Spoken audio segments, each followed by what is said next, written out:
రాబోయే 9 ఆగస్టు 2024 శుక్రవారము నాడు నాగ పంచమి వస్తుంది. ఆ రోజున మనము ఏం చేయాలి చూడండి. ఎవరైతే వివాహ సమస్య మరియు సంతాన సమస్య మరియు ఆర్థిక ఇబ్బంది ఇటువంటి బాధలు ఎవరైతే అనుభవిస్తున్న వాళ్ళు ఉన్నారో వాళ్ళ కోసము మంచి రోజండి. ప్రతి ఒక్కరు కూడా సద్వినియోగం చేసుకోండి. ఏం చేయాలి మరి అని అంటే, ముందుగా తల స్నానము ఆచరించండి. ఈ నాగదేవత యొక్క ఆలయానికి వెళ్లి ఆవు పాలతో పంచామృతాలు కలుపుకోండి. పాలు, పెరుగు, తేనె, నెయ్యి, చక్కెర పంచామృతములు కలిపి నాగదేవతకి అభిషేకము చెయ్యండి. మీ చేతులతోనే అభిషేకము చేసి పసుపు రుద్దండి. పసుపు రుద్ది అలంకరణ చేసి ఒక కొబ్బరికాయ కొట్టి ఏదైనా సరే నైవేద్యం, పాయసం కానివ్వండి, నైవేద్యం సమర్పణ చేసి హారతి ఇచ్చి 51 ప్రదక్షిణాలు చేసుకోండి. చేసుకున్న తర్వాత అక్కడే కూర్చొని ఓం నాగదేవతాయై నమః లేదా ఓం నాగరాజాయ నమః అనేటటువంటి ఈ మంత్రాన్ని ఒక 108 సార్లు చదువుకోండి. ఇంకొకటి,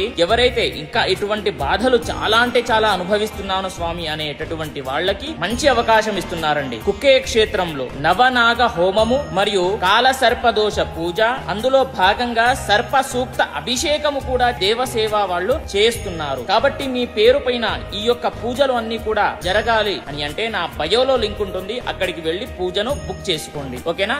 స్వస్తి, సర్వే జనాః సుఖినో భవంతు.